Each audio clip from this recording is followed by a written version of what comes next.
One of the things that we've been studying is past records of biological change in northern Chile. And we've been doing this for a couple of years, where we've been looking at and gathering different evidences of how different communities, ecological communities, are changing on the landscape in the hyper-arid Atacama Desert. This is one of the driest and oldest deserts in the world. We go to different rock outcrops in the Atacama, and then we collect different deposits that are preserved in caves and rock shelters.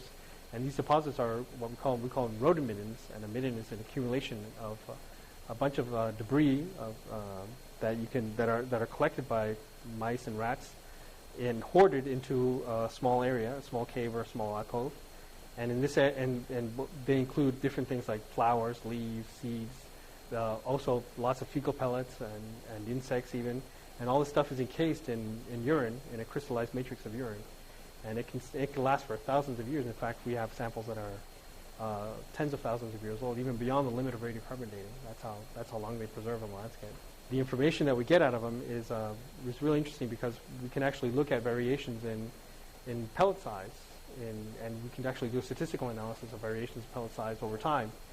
And why is it important to look at pellet size? Well, it's important because the size of the pellet is actually an indicator of body size changes of rodent populations in the past.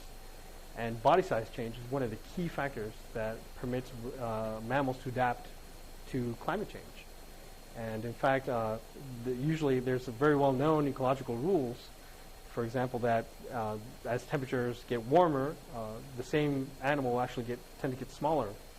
And this is something that's been demonstrated over space and over time in many different types of mammals. And so we're actually interested in looking at how climate change will has affected in the past these rodent populations in the Atacama Desert. And by doing that, what do we get? We actually get a record of past rainfall that we can actually replicate to a very, very precise level.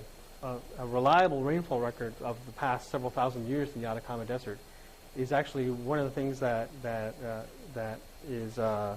has been missing from the paleoclimate reconstructions that we have. So, for example, a lot of people have been working trying to reconstruct paleoclimate variations in the central Andes. This is the entire area that encompasses the Bolivian Altiplano, the Atacama Desert, and southern Peru. And all this area, for example, has shown important hydrologic variations in the past that have been studied through ice cores and lake levels, and even looking at past spring discharges, for example. But all those records integrate, to a certain extent, temperature and precipitation and other factors, even such as wind speed. So to get an unequivocal record of one variable is actually a way of teasing out how these different factors are affecting over time.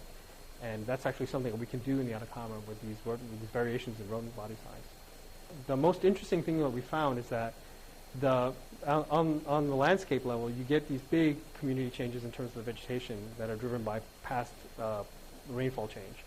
So what we call pluvial events, these big pluvial events that last for thousands of years. And the vegetation is very sensitive to when these events start occurring.